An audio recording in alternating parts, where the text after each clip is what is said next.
¿Cuántos trabajadores son despedidos cada día en los Estados Unidos? El dato correcto, 7.800 trabajadores, más o menos 325 por hora.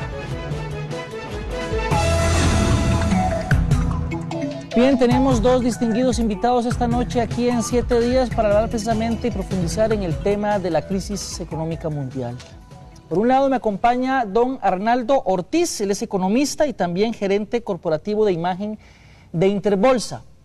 Y por el otro lado también me acompaña don Luis Mesalles, quien también es economista y actualmente es el presidente de la Academia de Centroamérica. Ambos realmente les agradezco su presencia esta noche aquí para aclarar las dudas que principalmente nos enviaron muchísimos televidentes que durante el jueves, viernes, sábado y domingo escribieron sus dudas a raíz de la invitación que le estamos haciendo a los expertos para que estén aquí con nosotros.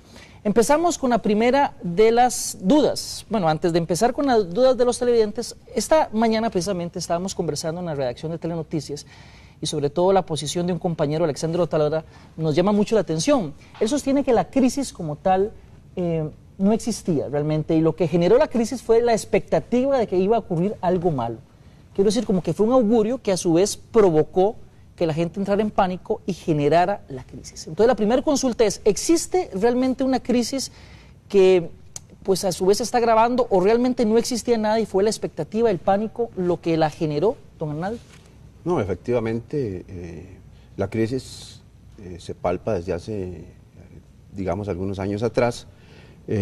Costó reconocer algunas situaciones particulares en la economía mundial, particularmente en el caso de Estados Unidos, que hasta formalmente en noviembre aceptan ya una recesión, de modo que no es un invento la palabra crisis existe en el mundo y podría golpear a Costa Rica.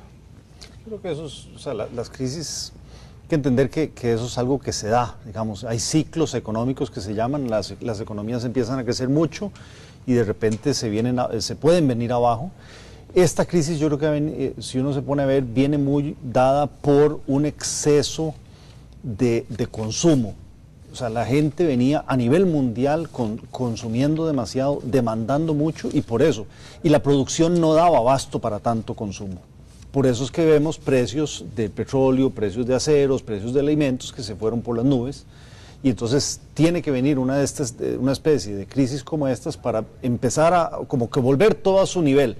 Lo malo es que cuando la gente prevé que ya viene la crisis, deja de gastar y eso un poco la pregunta ahí del periodista que decía, eso genera que entonces si la gente deja de consumir, eso genera que las empresas no produzcan tanto y por lo tanto entonces tienen que desemplear gente. O sea, alarmarse y pensar en recortar gastos, recortar consumo, indiscriminadamente puede más bien agravar la crisis en alguna medida.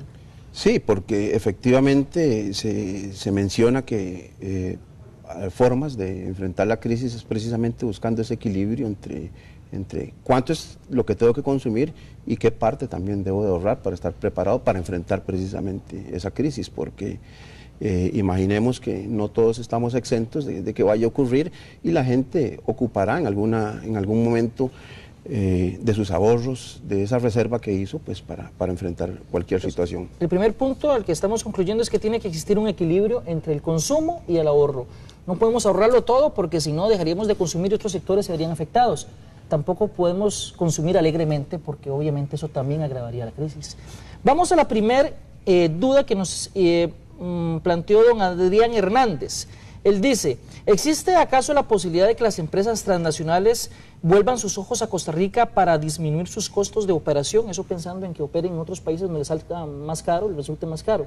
¿Podría ser posible? Sí, yo eso no lo descartaría. Yo creo que las empresas a nivel mundial, o sea, todas las empresas que trabajan en diferentes países y las empresas que trabajan localmente, cada una está buscando la mejor manera de enfrentar la crisis y van a buscar donde son más eficientes para tratar de producir en esos lugares donde son más eficientes y donde no sean eficientes cerrarán las plantas. Entonces yo no descartaría que algunas empresas multinacionales cierren plantas en otros países y dejen las de aquí operando a un mayor nivel que incluso el que había antes. Eso inclusive se podría estar viendo ya. Eso es un tema que es de actualidad, ya lo hemos visto con Intel que ha cerrado sus plantas en Asia y permanece con la planta en Costa Rica. Incluso podríamos pensar que, ¿por qué no?, reforzar la operación en este país que ha demostrado que tiene una buena materia prima en intelecto y también en lo que es la parte de costos, ¿verdad?, que es importante para ellos.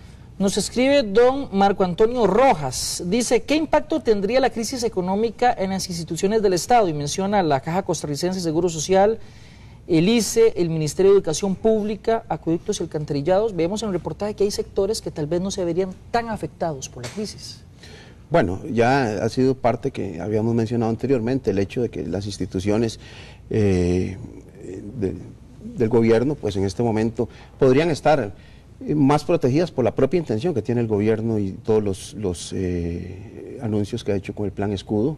El gobierno no propiciaría una crisis pensando en recortes masivos de personal, sino que más bien está buscando medidas de cómo lograr que efectivamente la masa laboral de Costa Rica se mantenga constante y que se mantenga, digamos, fuera de esa preocupación, ¿verdad?, que es el efecto, permaneceré yo con mi empleo, lo tendré, porque es de ahí donde viene incluso una afirmación histórica que hizo hace muchos años el presidente Reagan, que le preguntaron cuál era la diferencia entre una recesión y una crisis, y él dijo, crisis es cuando tu vecino se queda sin empleo, recesión es cuando tú te quedas sin empleo.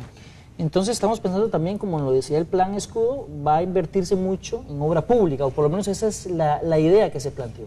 Sí, yo creo que la idea del gobierno es tratar de generar empleo para compensar parte de lo que se ha perdido en el sector privado. Pero yo creo que hay que entender también que el gobierno va a estar gastando más en momentos en que va a haber menos actividad económica y por lo tanto va a tener menos recaudación. Yo creo que tal vez las instituciones particulares que estaba mencionando, como la Caja, el ICE, no se vean muy afectadas, pero el gobierno en general, el gobierno central, sí va a tener una menor recaudación. Vamos a tener un mayor déficit del gobierno. Venimos saliendo de un superávit, o sea que en ese sentido no estamos tan mal, pero sí hay que entender que eso implica deuda pública, un aumento de la deuda pública y que vamos a tener que pagarla posteriormente, lo que estamos tratando de hacer ahora.